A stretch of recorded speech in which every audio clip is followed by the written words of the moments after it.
Yo, what is up, guys? Welcome to Game Day Everyday. It's episode 54, guys. Wow. Episode 54. This is a wonderful Tuesday. It's a little misty outside. The forecast is... Love the gray sky. It's great.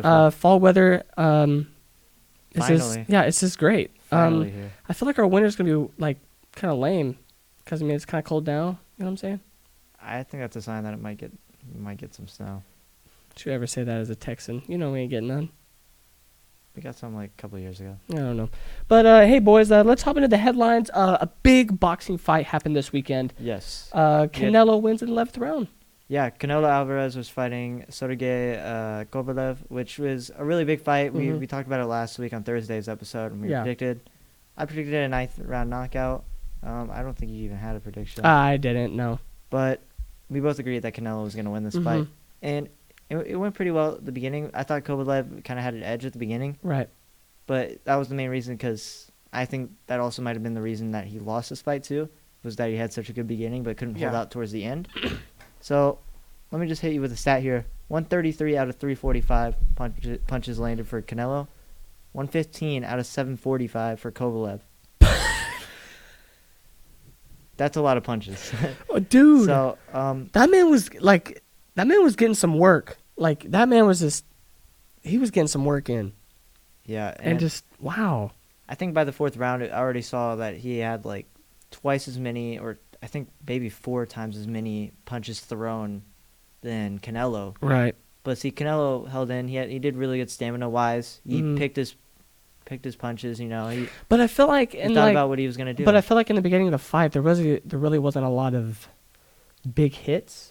There was. I mean, there was, but I don't know. It just seemed like there was a lot of just, like... Canelo was just taking in a lot of jabs. Kovalev was just throwing haymakers at him. Yeah. It was... And I think that also has to do with... He was trying to go for a lot of power punches, and I think that made him really tired and very winded by the time that we reached the 11th round, where Canelo hit him with a nice uppercut. Yeah. And then hit him with a 2-punch combo. Bam. Out. Kovalev loses. Out like Canelo. 4-time champ now. Yeah. Yes, sir. Holds 4 different championships. That's crazy. Dude, he's going to have that in his house. It's like Southpaw. Jake Gyllenhaal. It's light work. Okay, let's see us do it. I want to see him fight Lomachenko. I think that would be a great fight. And sure, they're 2 different styles, but I think it would be interesting. And yeah. Hey, Gus called it here. All right, Canelo, if you're watching the podcast, listen to Gus. Fight Lomachenko. It's not going to happen. He signed the Golden Boy, and Lomachenko signed the Top Rank. Right. So, well, Canelo, congrats, man. Holds 4 belts. Congrats. Yeah. Moving on to the next headline. Last night was November 4th, and the Dallas Cowboys came back off their bye week last week, and hoping to keep the streak going after beating the Eagles in Week 7, or was that Week 8? Or was that? It's Week 8. Yeah. Okay, Week 8. We played the Giants at the Giants last night. And I'm sitting there at work watching the first snap of the game and interception. Oh, my God. What I love about that whole situation was right before he threw that pick, they showed an animation of Dak never throwing a pick on Monday Night Football. And as soon as they cut off the animation, pick. Those jerks jinxed him, man. Like, oh, my God. But no, man. I'm not going to lie, dude. I was really scared for the first half. We were lucky to even have the lead at the half. I kind of freaked out because I saw Amari Cooper came out with an injury. He was limping on the sideline earlier in the game. I'm pretty sure he has an ankle sprain. Right. Don't get me wrong. He might not, but... I don't think he's 100% for sure. What I saw, he didn't... It looked like he had an ankle sprain. He only had 4 catches for 80 yards in a TD. Yeah. Which freaked me out because I have him on fantasy. So I was like... and Dak didn't target him at all. I mean, he only targeted him like 5 times this game, 6 times this game. And he caught like 4 of those. So that's not bad. I mean, that's good. But, I mean, for your number 1 elite receiver, I mean, that's kind of downside of using him. Well, anyways, the touchdown machine went ham. If you don't know, we're talking about Blake Jarwin. Blake Jarwin, he had a 42-yard TD. The god of the tight end position. But no, man. 6 career touchdown or receptions. Already? For Blake Jarwin. 5 of those are against the Giants. Oh, yeah, because his first game against them, he had like 4, right? Yeah, I think he had like 2. Yeah, 2 or 3, I don't know. But our kicking was obviously just bad in the first half. Thank you, Brett Maher. But hey, he came in clutch for that 52-yarder. He missed one kick. Yeah, but then in the second half, I was happy to see that, we said, enough is enough, and we took over the game. And our defense just played great. We stopped them. Our offensive line killed it the whole game. I don't know why we didn't just keep handing the ball off to Pollard and Zeke. Yeah, Zeke had a good night. Pollard looked incredible, too. The way Pollard was able to accelerate right after getting the ball in his hands was incredible. Yeah. I've never seen a burst of speed like that, in the NFL in a while. I mean, Saquon. Come on, son. Saquon, no. He builds up his speed progressively, and he's a power. Tony Pollard is more of a speed demon like CJ2K. That's the last guy I've really seen break out like that. So, but no, man. The Cowboys. That really wasn't a big win, but I'm glad that it was a big win. I mean, it is. It's a division game. Yeah. But I mean, it is the Giants. So I'll take. We're 4-0 in our conference. I'll take that any day of the week. But no, boys. We are 5-3, and who do we play next? Bears? No, we do not play the Bears next. I don't know. We'll have to check on that later. But Cowboys 5-3, winning record. We're winning the division. All right. Moving on. NBA. Look, man.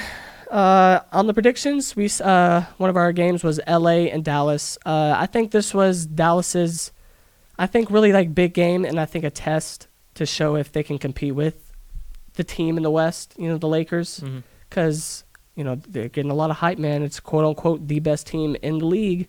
Guess what do you think, man? Well, I do think the Lakers are the best team in the league. Don't get me wrong.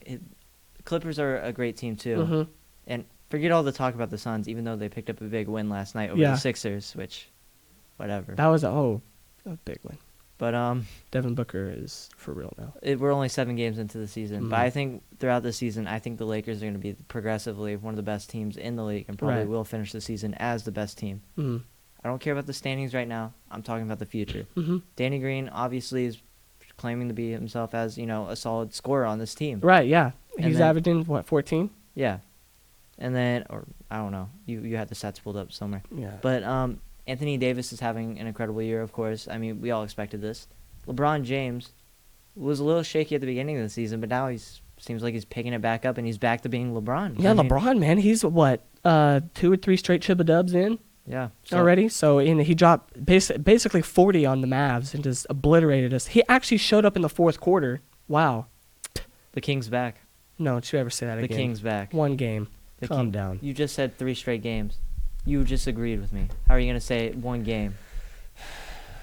How are you going to say one game? I just don't like LeBron, man, okay? Yeah, I know. Okay, and also Danny Green is averaging 11 points. Okay. Well, he's had a couple of big games. No, yeah. But, also, we can look at the Lakers, too. Dwight Howard, he's having a pretty solid year so far. He's averaging, 7 points there. He's on 3 rebounds a game?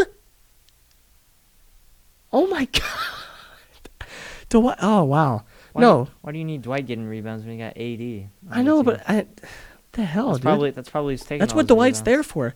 But no, man. The Lakers, I honestly agree with you. They are the best team in the league right now. But I think once PG gets back and healthy, that's an MVP caliber player right there. The question is it going to be back to that MVP caliber form? I hope so. I love me some PG-13. I mean, he's done it before. Yeah.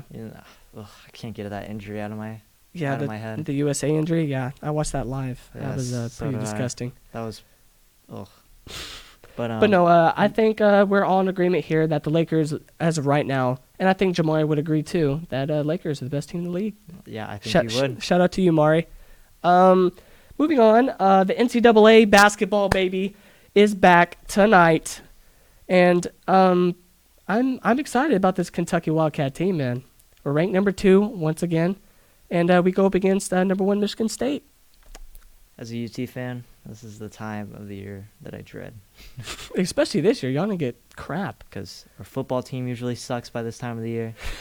Our basketball team sucks. Only good thing we have is baseball, and baseball doesn't start till spring. Yeah. So, as a UT fan, I'm not looking forward to basketball season. You're gonna be depressed for a little while. But I do think Jericho Sims and Matt Coleman might be, if we are to have a good season, I do think those are the guys that jump start this season. But besides that, big games tonight.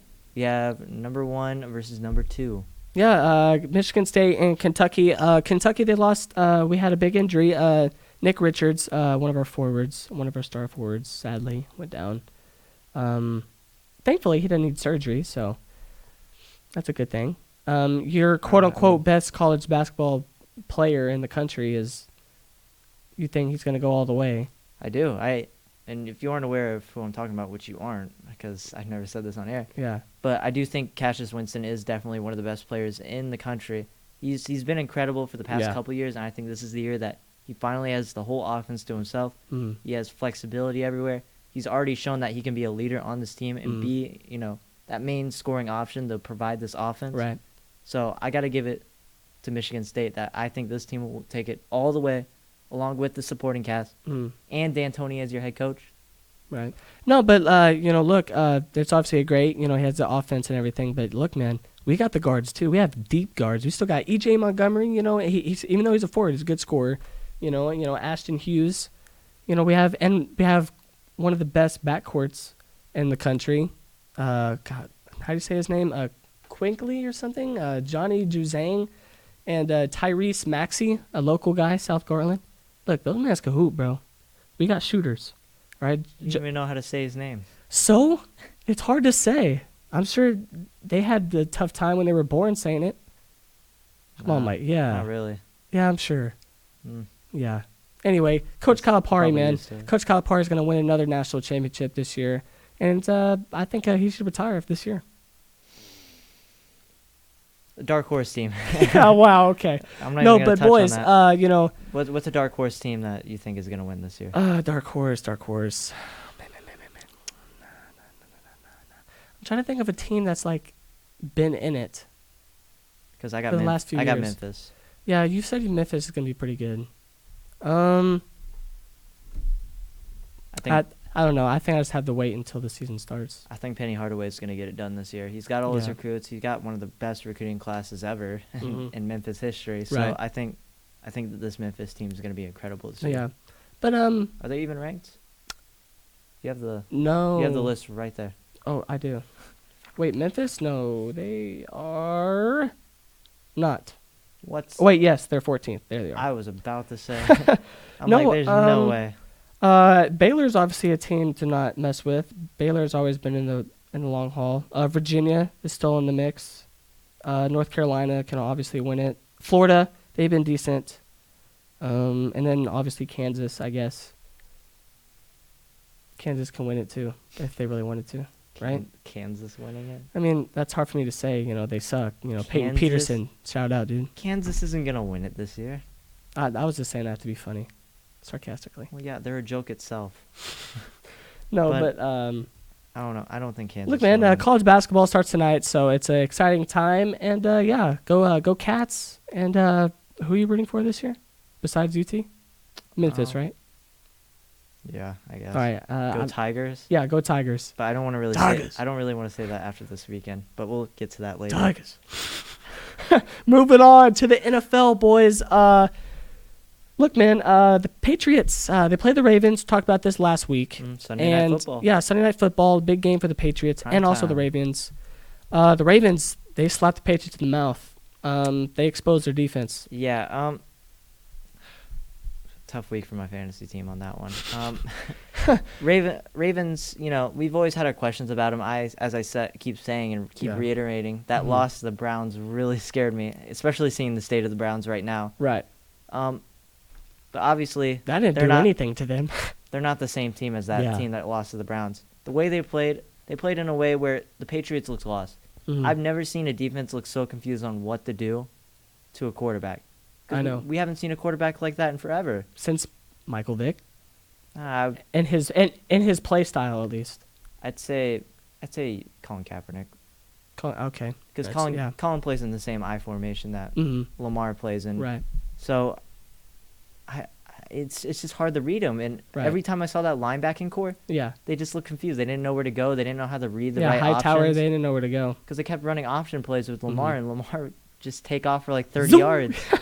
Dude, Lamar is just nice, man. That man's great at reading the option and he's a great quarterback. He's having a great year. Yeah. But let's calm down with the talk of MVP. That title belongs to either Russell Wilson. Russell Wilson, or Christian McCaffrey, Yeah. I mean, honestly, a.k.a. Derry Sanders. Darius Sanders. No, I think honestly, if we're gonna, talk MVP, I mean, I think Russell Wilson should honestly get it. I think Russell Wilson No, should because get I it mean, too. he has. I mean, his team isn't bad. He has a decent offense, I mean, and they had good pickups over the offseason and the trades. when Josh Gordon comes back this week, we'll see how Yeah. good they are. And of course they got the man with 5% body fat or whatever. Yes, I think it's like 5 or 6. It's I forget his DK name. Metcalf, DK the Metcalf. king. But Dude, he's is that healthy though? 5%. there's no way. I don't know. I don't think it's possible. Wow, that man's jacked though. But yeah, he had an incredible week this past Yeah, weekend too. I think he had a but- 100-yard game. I mean, Tom Brady, dude. Like, was this a mediocre game? I mean, he had not even 300 yards, a TD. He went 30 for 46. Like, this is not the Tom Brady I'm used to seeing, man. There were points where I think they should have handed the ball off to James White, and I'm not going to Yeah. question Belichick's decision making Mhm. because it's Bill Belichick. Yeah. I'm not going to criticize you for that because you're Yeah. You're the GOAT. yeah you're the great you're literally the greatest coach of all time. Sorry Vince Lombardi. Or Tom Landry. Thank you. Continue. How many championships did Tom Landry win? It doesn't matter. He No, won 2. No. One. Who always beat Tom? Vince Lombardi. And if Bill Belichick's better than Vince, where does that place Tom Landry?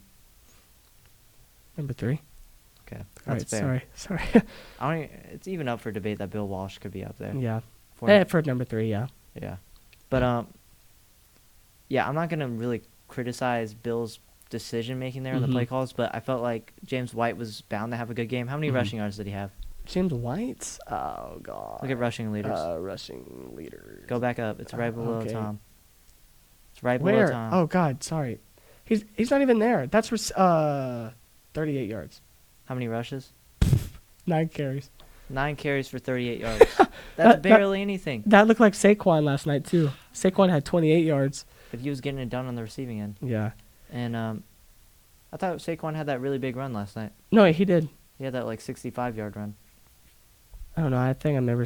That might have been his receiving. I might have just switched it. I don't know. I don't know, but that seems to be a common theme of today's show. We just don't know. We just don't know. I'm sorry, But, guys. We got to get it right. But yeah, I felt like they should have gotten the ball to James White a bit more. He has a bit more explosiveness, and that receiving core kind of looked lackluster last night or Sunday night. Gus, is there any more teams that we should look out for? Like any good teams that are looking weak? I think a team that's on the turnaround is the San Diego Chargers with their big win over the Green Bay Packers. Thank God they lose. I hate the Packers. No, yeah, everyone does. They're kind of like the Patriots. No, okay. I think everybody has respect for the Patriots. The Patriots are single-handedly one of the most hated teams in the NFL. You can talk to anyone that... I know they're hated, but dude, I just feel like they have way more respect than the Packers because the Packers are the luckiest team in NFL freaking history. I'm sorry. No, Any success they have is luck. No, you have this weird bias against the Packers where you have this hatred towards Aaron Rodgers. You even believe that he isn't a top 10 player, No, not anymore. I'm sorry. which is ridiculous because he's an incredible quarterback. Lucky. There's the bias. So, I think that's besides the point. Okay, Yeah, you're getting me heated. Yeah, I'm sorry. I think the LA Chargers are on the turnaround. I've seen this happen before, and especially when this is the time of year where you need to start picking it up. Yeah, I mean, this is when I think playoff teams are now getting set, and we know who's making the playoffs and who's not. So, because what are they now? 3 and 5.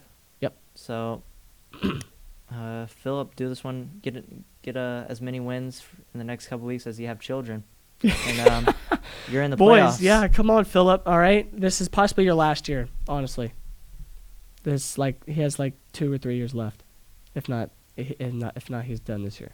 I just wish he targeted Keenan Allen a bit more. Would have been Well, nice. Whatever, but it's great to see the Packers struggling a little bit, But I mean, obviously, it's Aaron Rodgers. Okay, that man's he always finds a way to do something.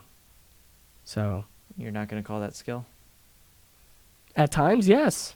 When he's rolling out of the pocket, yeah, that's the only skill I'll give him. But with the flags and refs and everything, that's great for him. He gets lucky. I will give him the Lions game. Lions should have won that game. Yes. I will give him that. Yeah. But the playoff game between us is going to be great. So, because we're going to play them in the playoffs. Moving on. So, as I stated earlier, Memphis was my team for college basketball. Not the case for college football. SMU played Memphis this weekend. That was one of our big games of the weekend. Primetime ABC. Mm-hmm. Been a while since SMU's been there. I know. It's kind of weird seeing that.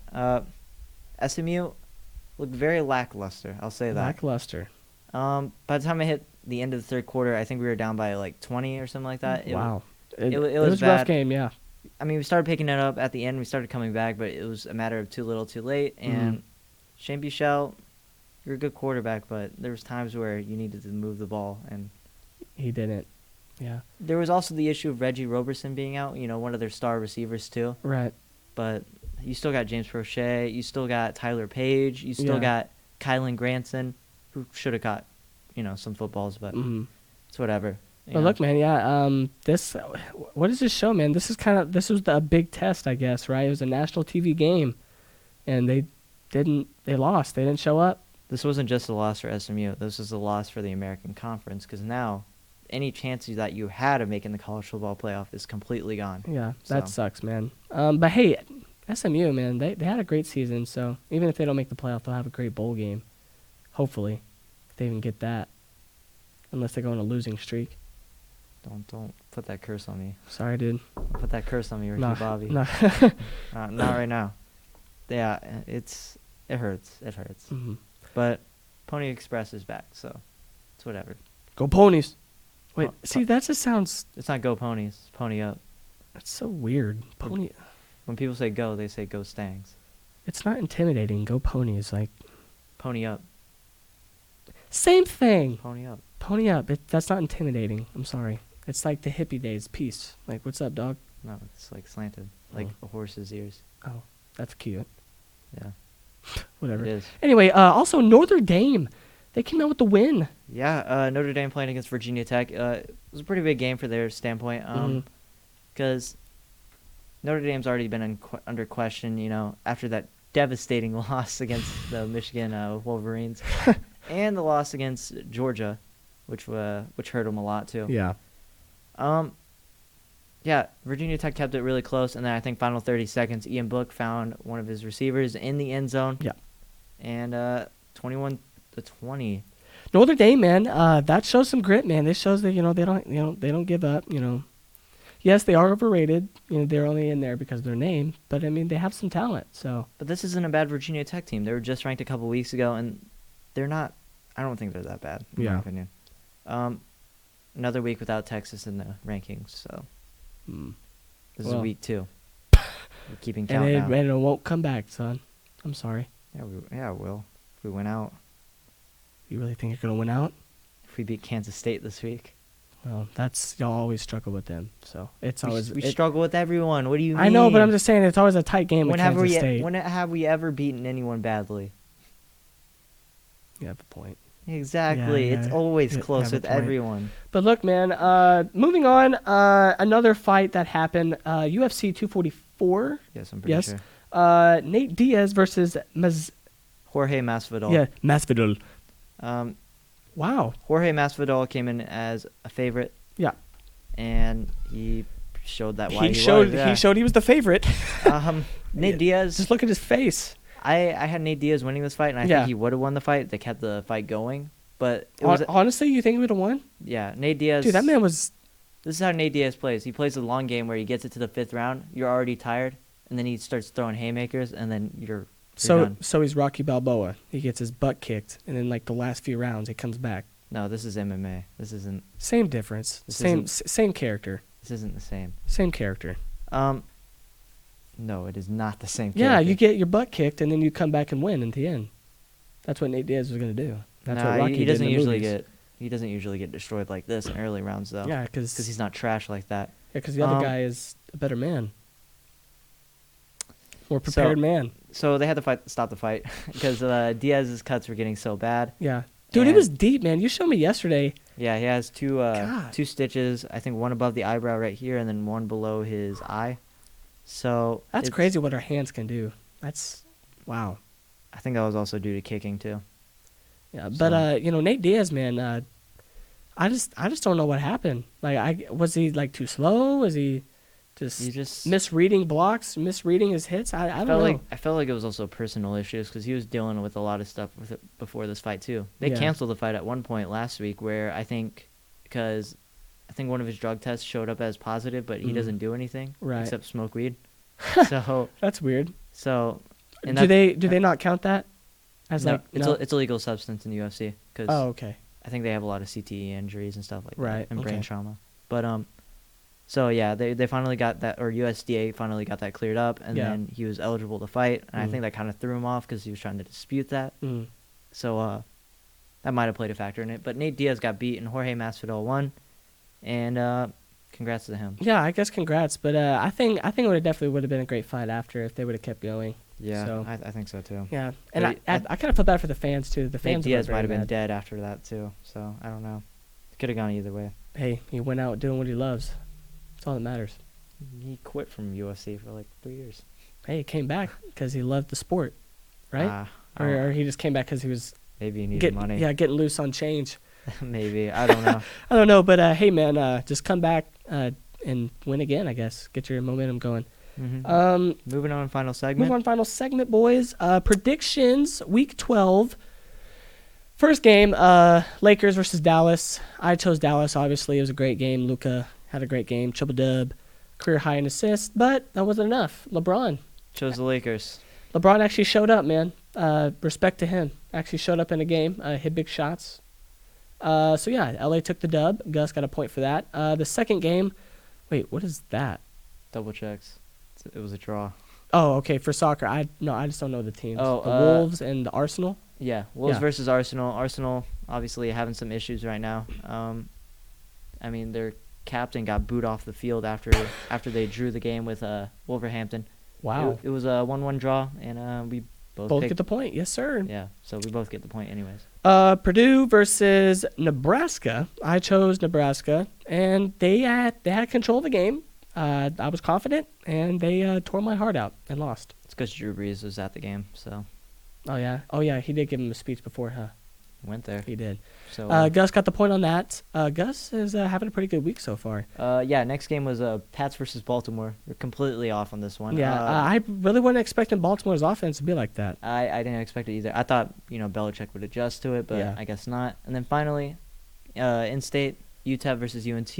UNT dominated. 52-26 win over UTEP. And you're probably wondering who picked them, and it was Jackson. So. Yeah, go Mean Green. So after this week, I'm still up by 4.